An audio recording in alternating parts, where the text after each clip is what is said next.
I loved Dungeon. That was the first homebrew that I played, and I shared it with you in another review. If you want to see that review, then go ahead and click that link right there. Fantastic game. I had a lot of fun playing that. So much fun, I decided that now we're going to do Dungeon 2.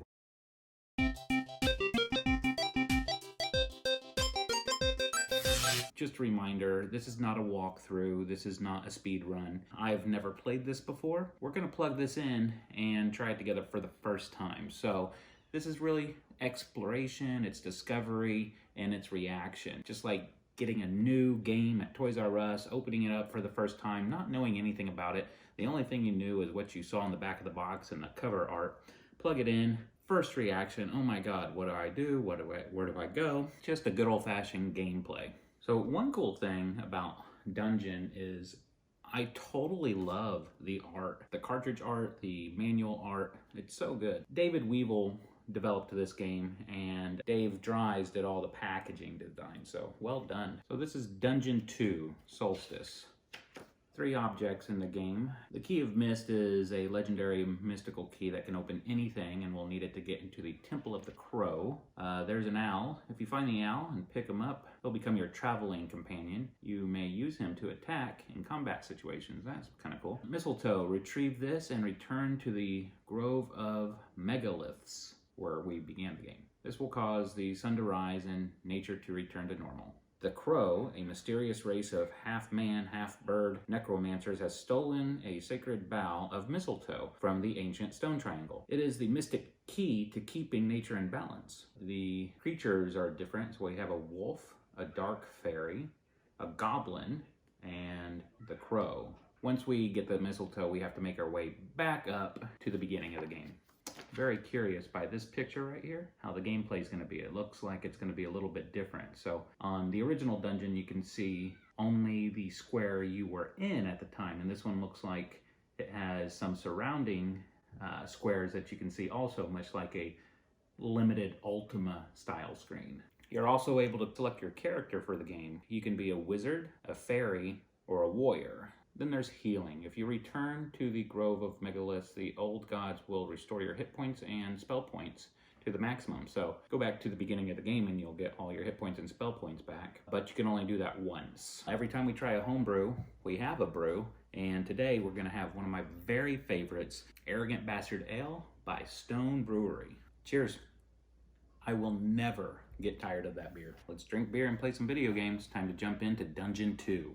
Alright guys, so we just loaded up Dungeon 2 and we're playing it off the cartridge in the Retron 77, so it does work inside the Retron 77, which is kind of cool. So we have a screen here, which I think is our surroundings. I thought you could pick a character. Oh yeah, there you go. We can be a wizard, a fairy, or a warrior. I'm going to pick a wizard because their hit points are pretty high and they can cast spells. A fairy, they have relatively lower amount of hit points, but they're immune to magic draining attacks, and the warrior can't cast spells at all. So I think we're going to go with the wizard. Alright, let's start exploring. Looks like those little Stonehenge looking things are blocked ways, so we can go up. Yeah. It's a monster. It looks like a rabid dog. Oh, it is. It's a wolf. Oh, we hit it. Got it. Okay, so the surrounding area is kind of like a maze. And my wizard's strong at getting these wolves.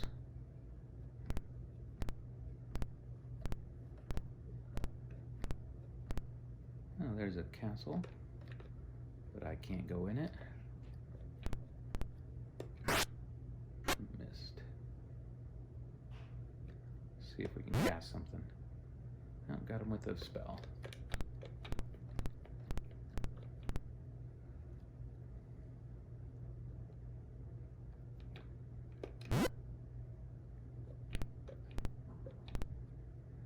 If I press a button, then it raises me 1 hit point and costs me 1 spell point, so I just maxed out my hit points again. But I'm running low on spell points.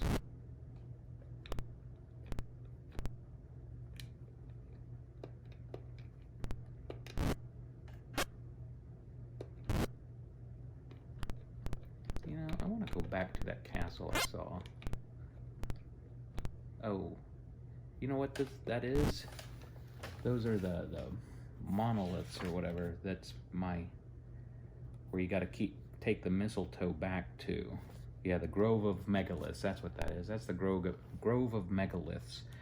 I also just went back here for the first time, and if you remember me going through the instructions, I said if you do that once per game, you'll max out your hit points and spell points again, which I just did accidentally.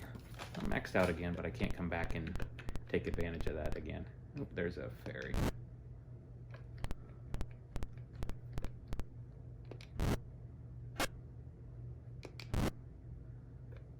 And I can't do anything with that castle.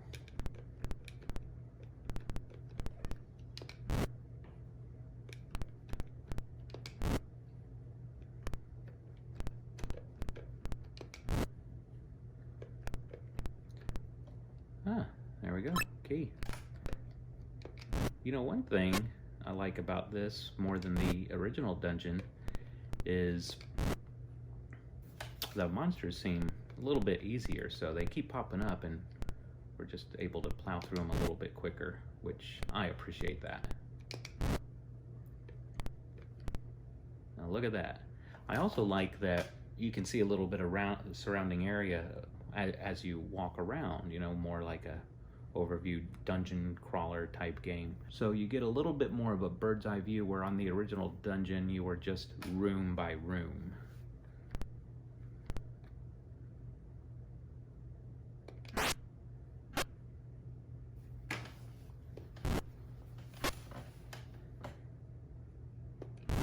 And I really need spell points.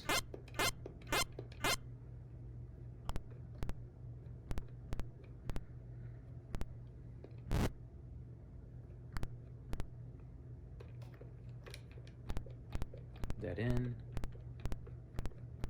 I have no idea what this is. Oh, well, I picked it up, so it must be a good object for me to have. You know what? I think that was the mistletoe. I gotta take that back to the Grove of Megaliths. I'm just gonna try to take it back, see what happens. If I don't die on the way.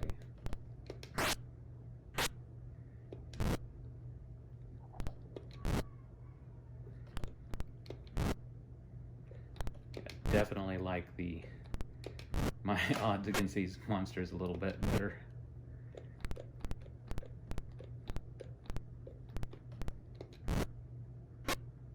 Dang it.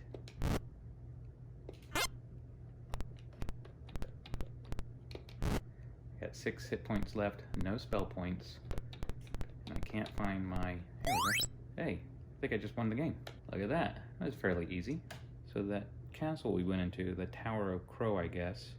Yeah, we went into the Tower of Crow, we got the mistletoe. I think that was it. Kind of a short game, but I appreciate that. Sometimes you just want to get in and plow right through it. I'm sure there's, you can try other characters. There's probably different difficulties level. I don't remember seeing if the difficulty switches did anything.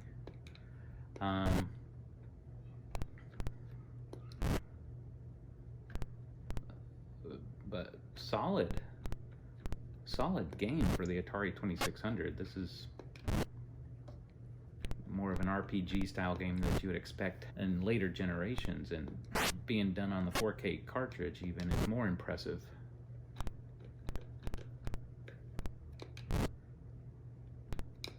I also like that the monsters aren't too hard. Although I'm about to die here. Okay, I gotta use my spell points to re-up. Hey, I'm in a cave.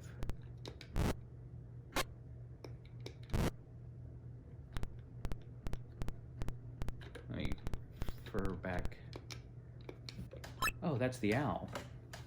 So now I have the owl and he can attack with me. See? Like that owl. Oh, whatever. Oh, we got him. I'm not gonna make it through this.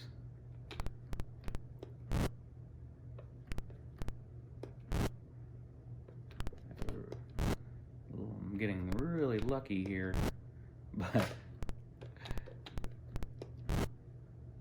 oh my god, 3 hit points. Dead. And of course we can start again. Really nice follow-up to Dungeon. I consider it substantially upgraded. It seems easier than Dungeon, which is surprising. I guess, you know, it looked like we ran through the game pretty quickly. I'm not mad at that. It was fun. I want to do it again. I want to try some other characters. I want to explore a little bit more.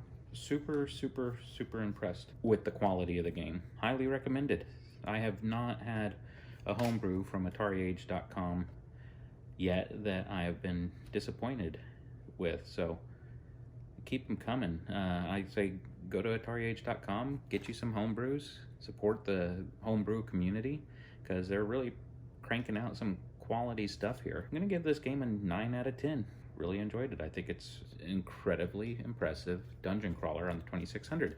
If this game came out, and I said this about the original Dungeon, but I feel more so even with this game. If this game came out when, you know, back in 1982, this game just would have been all the rage. It would have for sure been my favorite. Man, it's really hard to say so far because all the homebrews have been so good. If you like exploring this game with me, go ahead and subscribe. Hit the bell so you're notified, because subscribing really doesn't do anything. But if you want to be notified, click that bell, and I'll be exploring a lot more homebrews. I just ordered a few more, so they'll be coming in the mail. So thanks a lot for watching.